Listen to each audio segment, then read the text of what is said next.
of us have the capacity to speak in what they term no uncertain terms, right? In other words, I curse. I don't want anybody to leave here, and if you get asked, how was that Ousmane fella? Don't say words to the effect of, rarely have I heard such a beautiful exposition of the vagaries of addiction, with particular emphasis on the Narcotics Anonymous modality of recovery, except for an apparent inability on behalf of the speaker to avoid the propensity to prolifically profanate his English.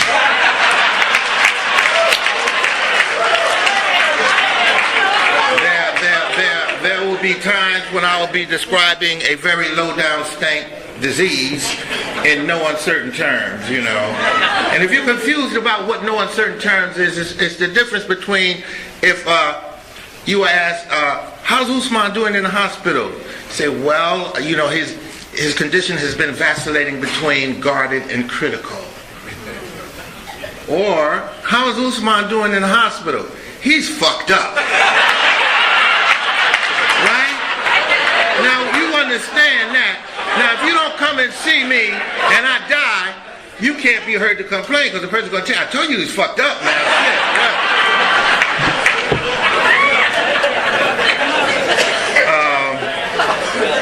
I want to say that I'm using Mike I's guns here. I have his literature, him and his wife Anita's literature. I don't have mine, so I might not, I'm more conversant with mine. You know how you have your stuff all hooked up, marked up and everything, tabbed up. So if I get a little confused, we're going to do it Dr. Martin Luther King Jr. style. And I'm just going to say, somewhere I read. All right? And we'll straighten it out later. Right? We'll straighten that all out later, right? Okay? But I'm not a literature apologist. Sometimes people say, oh no, oh my God, not another basic text quoting, literature toting joker. He's going to get up there and read stuff. Listen, if you didn't want me to refer to this, you never should have sold me this shit. Right?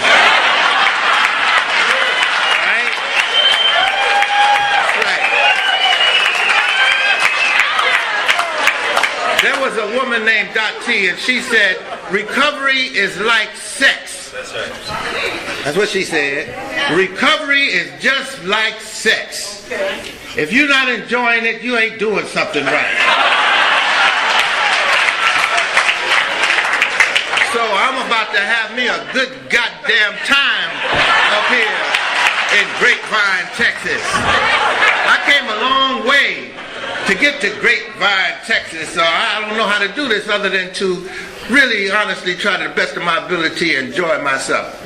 Another quote from her, she said, recovery is like waking up in a burning house. The house is on fire. It don't make no difference who started the fire. Whether it was your drug addict daddy, your codependent mama, your child molesting sister, your job is to get out the house. So I'm just going to talk about how I got out the house, right? I was talking to Terry. I said, Terry, what is the theme of this convention? She said, keeping our spirit alive. Is that right? Keeping, that's what I said. What you drinking, Terry? Keeping the spirit, oh, she's a sweetie, you know that. Keeping the spirit alive, right? And that's what I'm going to talk about, keeping the spirit alive. But you know, when you come to recovery, a lot of things that we take for granted, a lot of our topics, they only make sense to us. In other words, the reason I have to stand here and talk about keeping the spirit alive is because evidently something happened to my spirit. Why would I have to talk about keeping my spirit alive if my spirit was still intact? In the beginning, when I was born, for a while I lived in what you could call the Edenic state. Like I was in the Garden of Eden. Life was just wonderful. I still had God's breath on me. I'm talking about a time, and I can remember a time. I can actually remember a time when life was just wonderful. I still was in touch with my God-given birthright. I could find no reason not to be happy. Okay, you're with me? Okay? I was just happy-ass little boy. Straight up and down happy. Happy, happy, happy, happy. Just happy. Remind you of an old Stevie Wonder record which said, listen to children's laughter, remind you how it used to be. With a child's heart, go forth and face the worries of the day. I'm talking about before you was black happy, before you was white happy. You understand that kind of happiness? Before you knew gender, it didn't make a difference if you was a boy or girl. You didn't know straight, gay. You didn't know nothing. You didn't need special toys to play with like the kids today. Every little kid you see is... You didn't need none of that shit. You was just happy. You could just play. You did shit like you made mud pies. Just whatever was there, you worked with that. Just straight up happy. You know, didn't know gender. Let me see what you got. I'll show you what I got. You know, just happy, right? And I remember that. I remember being happy. Life was just wonderful. Remember when you just looked at life with wonder and, wow, life this is great. You know, and it stayed like that for about 5 years, at least till I went to school. No, for real. I remember going to school and I was sitting behind a little girl and her name was Mary Ann. Here's what you need to know about Mary Ann. She had the most glorious, beautiful, golden pigtails.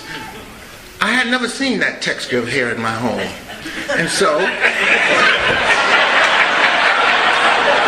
I'd never seen that. I said, that's deep looking shit. I reached out and I touched one of her little golden pigtails, whereupon she turned around and she said, if you don't get your little nigger hands off of my pigtails, you better. And I said, all right. Stick with me now. I'm going somewhere with this because I went up to the teacher and I said, Miss Tremaglazi, Mary Ann used a word that I missed and maybe I was out when you went over the word. Could you explain it to me? What does it mean? And she said, what was the word? I said, well, she called me a nigger and I don't. She said, oh, nigger, yeah, well, don't worry about that. It was matter of fact, you come from a long line of niggers. What she said. Wait. So I said, okie dokie. And I went home, and my mother used to ask me, she said, how was school today? I said, wonderful, yes. She said, did you learn anything? I said, absolutely. What did you learn? I said, well, I learned that I'm a nigger. You're a nigger, too. In fact, we come from a long line of niggers.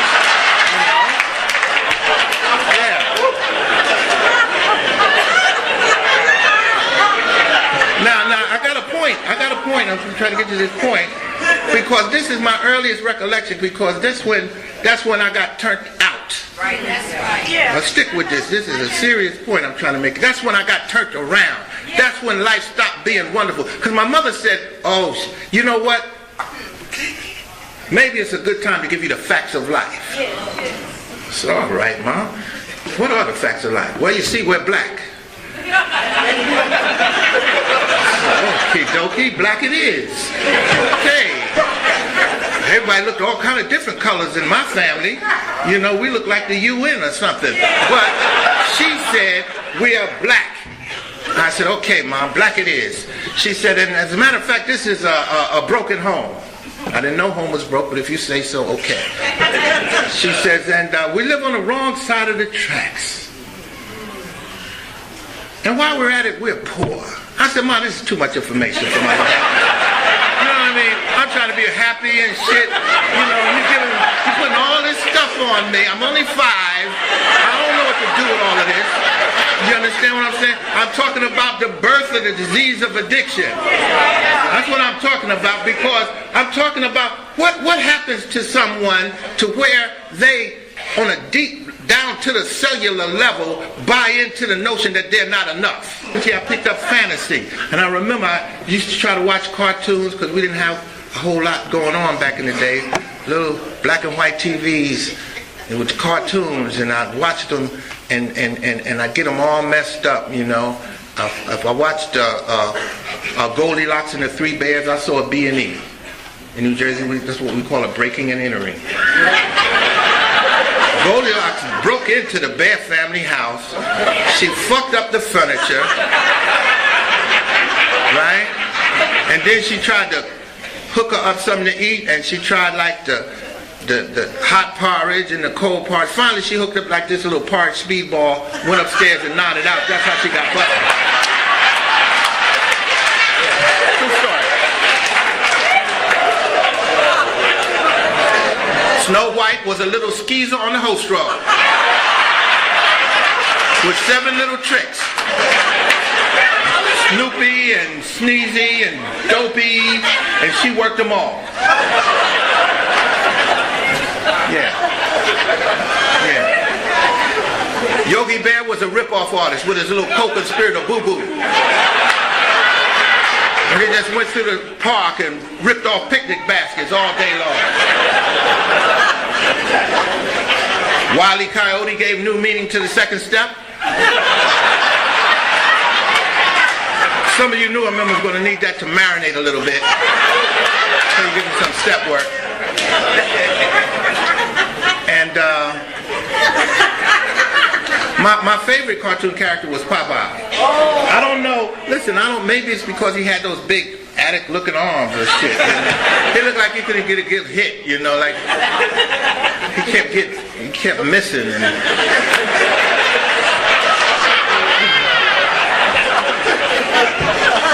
yeah. With his little crimey Wimpy. You know, Wimpy was the original dope fiend. He was. He used to say, I'll gladly pay you Tuesday for $2 today. Right? He's the original dope fiend.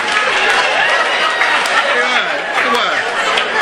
But anyway, I like Popeye, but Popeye caught hell. He didn't have no superpower thing kind of working. You know, he was just regular little Popeye, and he caught hell. Most of the cartoon, he just got his ass beat. They changed people who beat his ass. He beat Brutus, and then next day Pluto. He just beat his ass, you know. But in good addict fashion, he would go into surrender mode, and he would let you know that he was going, because he would say, "That's all I can stand. I can't stand no more. I can't stand no more. I can't stand stands with an S. I can't stand no more." And then something deep would happen, real deep would happen, you know. All of a sudden he'd reach into his stash. And he'd come out with this silver tin, which contained a green leafy vegetative substance. And he would squeeze it, and spinach would go up in the air, and then he was smoking in his, he hit that spinach. Oh yeah, he hit that spinach, boy. Popeye smoked that spinach. And then all of a sudden he would transform. All of a sudden he had self-acceptance on a deep level. He said, "I am who I am. God damn it, I'm Popeye the Sailor Man." What?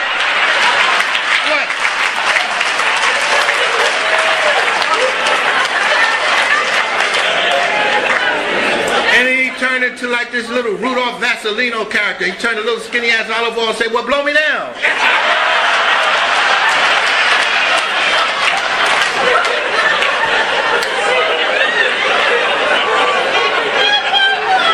Well, why do I mention these cartoons? Because early in life man makes habits, but later on in life the habits make the man. That's right. Right? So I'm watching Goldilocks and I say, look, if you can't find another way, break in. Do what you need to do. You need something, do like Yogi, steal it. You want love, do like Snow White, get with Lottie Dottie and everybody. And then if things get real bad, do the Popeye. Get you something to medicate yourself with so you can get through the day. Right?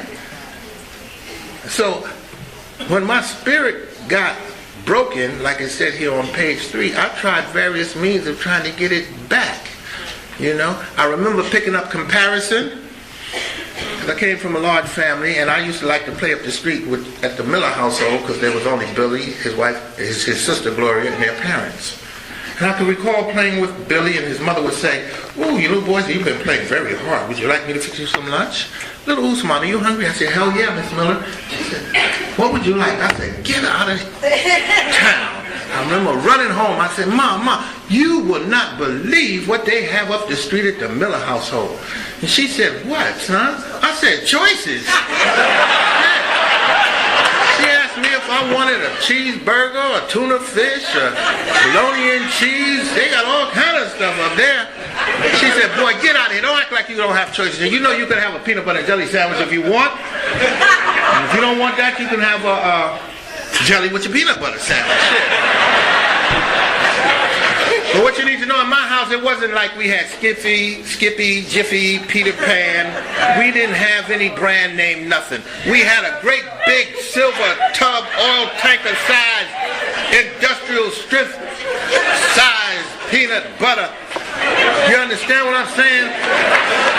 I'm talking, we had this non-discriminating peanut butter. It didn't make any difference whether your bread was white, whole wheat, Italian, pumpernickel, or rye. Talking guaranteed to fuck your bread up type peanut butter. If you had to come up with a brand name for this peanut butter, it would have been ludicrous. When I move, you move, just like that.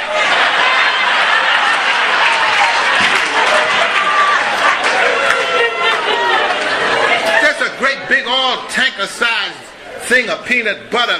Lasted about 10 generations, you know. Had like a big oil slick on top, and you had to kind of jump start it to it.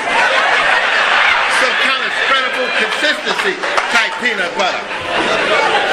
Shit, you don't like that? Go over there and hack your ass off a chunk of that cheese, that little welfare cheese in a long gray box, and one end would be yellow and the other end would be this color, orange and shit. Tough ass cheese. You couldn't even make a grilled cheese sandwich with this cheese. You try to make a grilled cheese sandwich, you done burnt up the bread, the pot. The only thing left was that same cheese in the pot, looking at you like what? I was trying real hard to be a family man, a brother man, a spiritual man, a working man, a husband, a father. Meanwhile, this guy was created, I call him Attic Man. Well, first he was like Attic Boy, right? Because I was like a working addict, you know. I was a weekend warrior. You understand what I'm saying? I worked hard, and then on the weekend, little Attic Boy would come out and we'd go out and play. And everything seemed to be coochie crunch and under control until he started growing up. Little Attic Boy started growing up. How do I know? Because one day he jumped out, I'll never forget, it was a Tuesday. I said, "Wait a minute, man, it's Tuesday, you shouldn't be out yet." He said, "Fuck that." I said, "How are you talking to me like that?" He said, "Because there's going to be some changes made around here. I ain't Attic Boy no more, I'm Attic Man. And I'm coming out anytime I get good and goddamn ready." That's change number one. I come out when I want to come out. Number two change is you check with me before you try to do anything. Number three change, we're not in the days of the week no more. We use 7 days a week, 24/7, right? And another thing, later for all them holidays and stuff, we ain't in the holidays. I don't give a damn what the holiday is. Christmas, New Year's, Thanksgiving, we work all year round. Next, we don't need to be going to nobody's movies. We don't need movies and picnics and none of that stuff. That stuff costs money. And all money is my money. And my life became a living hell. This is why I needed to find a way to keep my spirit alive, you know, because I was trying everything. I remember telling my wife, "Listen, hold the money. Lock the door. You're going to hear some screaming and hollering. Whatever you do, don't open the door." The next thing you know, I said, "Woman, if you don't open this door, they're going to need dental records to recognize you. Open this door and give me my money." he spoke to me in my own voice. He said, hey man, when's the last time you used? I said, I don't know, a day or so ago. And they said you couldn't stop. So since it's quite apparent that you can stop anytime you need to stop, let's go get some of that stuff, man. Right? I tried the social acceptability. Because I used to go to work, I could always get a good job, highly educated, went to work in a shirt and tie, had a little attaché case, drove a little boxy Cadillac Seville. I used to think that because I could drive up to the drive-up teller, that meant something. Poor little teller, she said, well, hello there, Mr. Professional Man, how are you today? I'm doing just fine. She said, would that be the full extent of your withdrawal? I said, that'll do quite nicely. Matter of fact, you're new here, aren't you? You should get to know me. I'm here all the time. I drive away. A little while later, I'd be back. She said, oh, we're back again, are we? Yes, we're back. Ray Charles can see we're back. Some unforeseen contingencies arose that are going to require my immediate attention. You better give me 3, 5, 10. Make that 20 times as much money. And hurry up.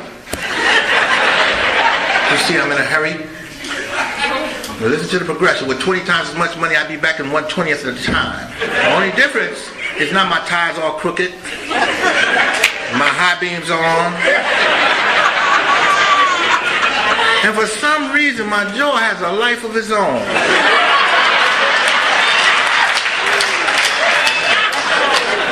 She said, we're back again, aren't we?